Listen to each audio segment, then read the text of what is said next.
Thank you to Jeff and Peter Kruber for that conversation. You're going to watch the entire unedited interview right now on the New Mexico in Focus YouTube page. Welcome back for one final discussion here on The Line. A national activist group is calling for stricter water access to pecan, dairy, and alfalfa farming industries across New Mexico. The Washington, D.C. based Food and Water Watch released a study last month showing more than 80% of New Mexico's fresh water is used for agriculture. The group is urging state officials to curb any growth in these industries and to focus on preserving water use for residential instead. Now, the study caught the attention of Albuquerque Journal reporter Kathy Cook, who spoke to several farmers who disagreed, with one saying, quote, "The best way to allocate those resources is through free market efforts," end quote. Given New Mexico's scarcity of water, Paul, I'll start with you. Is this current model sustainable, and what should the state government regulatory role be here? This is the interesting part here, the regulatory side. Our executive branch has a role, the legislature has a role. We've got a lot of people looking at this. What's the best approach in your view? Well, our state has a lot of management tools already to deal with how we allocate water in New Mexico. Mm-hmm. We have to remember that the water rights are already in place. Okay. And that any future changes in how water is used is regulated by the state. Right. So you could change uses through a tightly regulated process, and it does involve buying and selling or leasing water, but the state engineer has to consider public welfare, conservation of water, and impairment of other existing water rights. Right. So it's a problem that's part of water policy, and it can be addressed in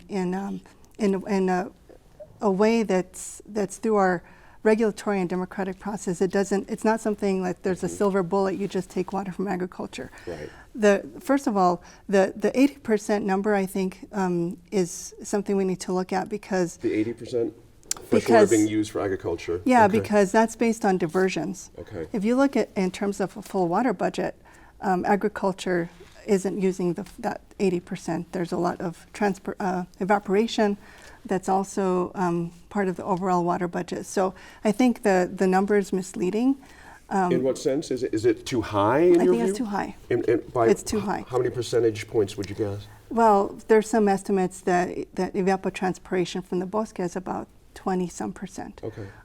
Reservoir evaporation, depending on how big the reservoir is, could be 20-some%.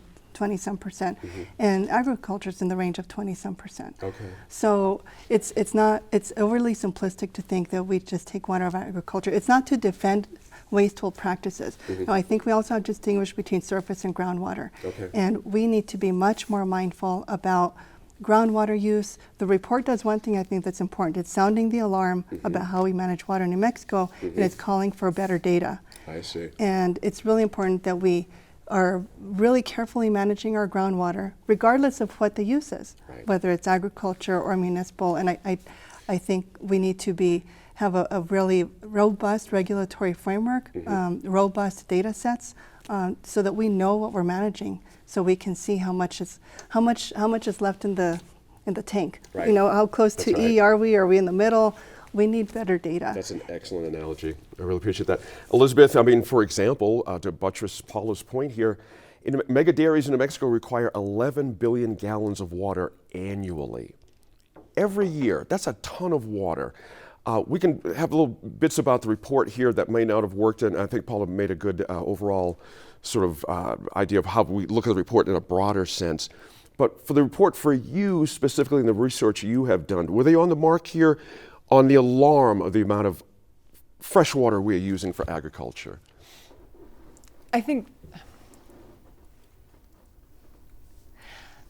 the most useful thing we can do with some of these reports is to use them as a prompt to reconsider systems as a whole, to reconsider historic pathways and what kind of future we want to build, what priorities we want to have into the future. Because what they're essentially asking is, here are all the numbers we've lined out. What do you think about this pattern of use, and is this the system we want to perpetuate into the future? And we just exited the hottest July in recorded history. This year may be the hottest the planet has been in 120,000 years.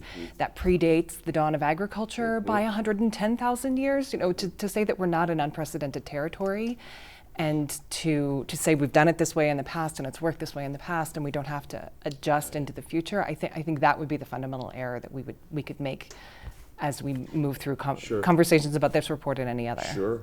You know, John, watchdog groups do what they do. Their whole thing is to move things forward, move the conversation forward. Sometimes shock value is part of that, and that's fine, you know, but we're talking about fresh water and drinking water here, so it's not that much of a shock. However, agriculture generates more than 250,000 jobs a year here in New Mexico. According to the state's Department of Agriculture, the industry brought in $40 billion last year. A third of the country's pecans are produced in New Mexico. Just a sense of who's using water for what reason. Can we really move those kind of folks to a different position? If you're the third biggest pecan grower in the nation, if I'm pecan growing, nothing's going wrong here. If I'm them. So one of the challenges with the underlying premise of the report is this sort of fundamental demonization of one particular set of folks in our community in the way they use water. And to Elizabeth's point about the things we need to do going forward, we need to recognize that as water becomes more scarce, we have a multiplicity of different kinds of communities. You know, agriculture is no one thing, from a 15,000 cow mega dairy to the farmers of northern New Mexico and Acequia. They're very different things. And we need to recognize that we're trying to negotiate a landscape with a multiplicity of values. But we also need to look at the history of what we're already doing, which I think the activist group, which Food and Water Watch, ignores. And so agricultural water use, by the kinds of measures they're using, is down 30% over the last couple of decades. So people who farm are already doing the things that this report says we should want to do. They're complaining about alfalfa. But are they actually doing it, or are they forced to do it? Well, sure. This is when people have less water, they use less water, and that's what we see happening. My point is that as a result of ongoing adaptation, as everybody figures out, there's less water over here, so I got to use less, and I have to share with these neighbors. I have to use some, you have to use some. How do we collectively approach this? Municipal water use is going down, agricultural water use is going down. In other words, we as a community in this series of decentralized actions are already doing the kinds of things that need to be done. And if we are to solve the kinds of problems Elizabeth talked about, we need to recognize first, what are the tools we already have? How have they worked? What can we learn about what has been successful? So alfalfa farmers, for example, they're growing a lot less alfalfa, right? Because there's less water, right? So the very thing that Food and Water Watch complains about is bad alfalfa. Well, we should grow less alfalfa. Well, that's what's already happening. And if you don't recognize the things that are already being done, you can't come up with a plan to help us move forward collectively with these shared values. Again, that's not the activist group responsibility, that last part you mentioned there. So where do we stand now with the state when it comes to the drought plan? How much updating do we need? I mean, what are we talking about here? How do we handle our own business instead of having people throw bombs about what we're doing or not doing? What's the next, in your view, what's next? So water engineer? So last year, Paula and I both participated in a broad, far-reaching process launched by Governor Michelle Lujan Grisham and Mike Hammond, the state engineer. This broad-based water task force, state water task force, came up with a suite of really important recommendations. One of the recommendations is consistent with the Food and Water Watch argument. We need more funding for the State Water Data Act and better data. It's a challenging problem. Everybody has this problem. It's not like we're lazy and other people are smart. It's a hard problem. It launched the first steps toward a really comprehensive water planning process, both regionally based and statewide, where you can get people in communities together and say, like, this is our community. How much do we need agriculture to be part of our economy? How much do we need to be sure our cities have to continue to exist? And a collaborative process, not just saying from some top down, that use of water bad, whether it's cities are using too much or whether it's agriculture is using too much of these others. And so these kinds of processes, that's how we really solve these problems. You don't solve it from the top of the pyramid with an edict. I would agree with that.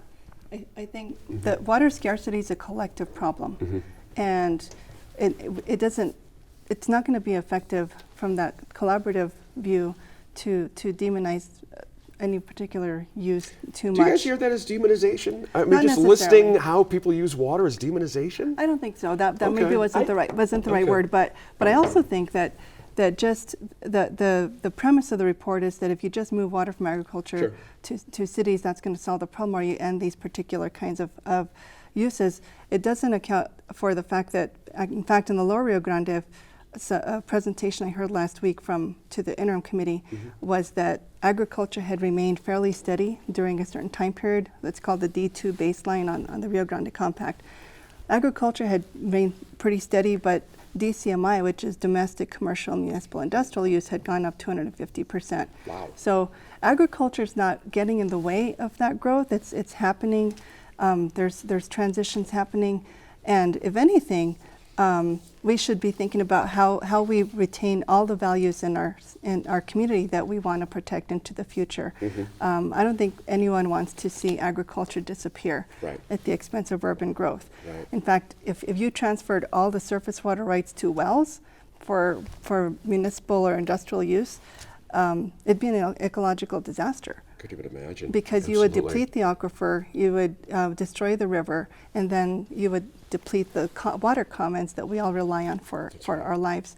So I think the process of water planning, the type of task force that John's describing, when we're thinking about all the aspects. We talked about watersheds, we talked about groundwater, we addressed in some small way agriculture, but also rural water systems. All of this multiplicity of interests, and there's no cookie cutter approach. Every community is different. The hydrological conditions are different. So, and I also think we really need to look at the difference between surface and groundwater, because surface water is whatever is provided by nature. And when it runs out that year, you stop irrigating. That's right. And we're already being cut by nature. We don't need a bureaucracy to cut us. We don't need draconian laws to say no more agriculture. Nature is cutting us off. Now, groundwater, it's rain or shine. First, we need to wrap up. I want to test your level of optimism, all y'all here, just real quick. Are we on the right direction? Are you optimistic? 10 seconds, if you could. Yes, but less than I was 5 years ago. Oh, interesting. Elizabeth, what do you think? I want to know the answer to why less than 5 years ago. Not that long ago, I know, really. Right. Are you optimistic about where things are headed for water management here? I don't know. Yeah. Yeah, a I hard think one. it's really difficult to say. I think it's not as big a priority as it really needs to be for some of our state leadership. Paula, what do you think? You're optimistic from your point of view, Acequia Association? I'm optimistic about people and our ability to adapt. I'm not optimistic about the future of water. It's going to get more scarce and more difficult. Yeah, exactly right. Thanks again to Paula, Executive Director of the New Mexico Acequia Association. John Flecht, UNM professor and water researcher at the Utten Center at the university, and freelance is not a great word. How about independent journalist Elizabeth Miller for being on the show this week? Be sure to let us know what you think about any of the topics covered on our Facebook, Twitter, or Instagram pages, and catch any episode you may have missed on the PBS app, on your Roku or smart TV. Now for an update on a years-long legal battle over water sharing between our state, Colorado, and Texas. Here's our land's Laura Paskus.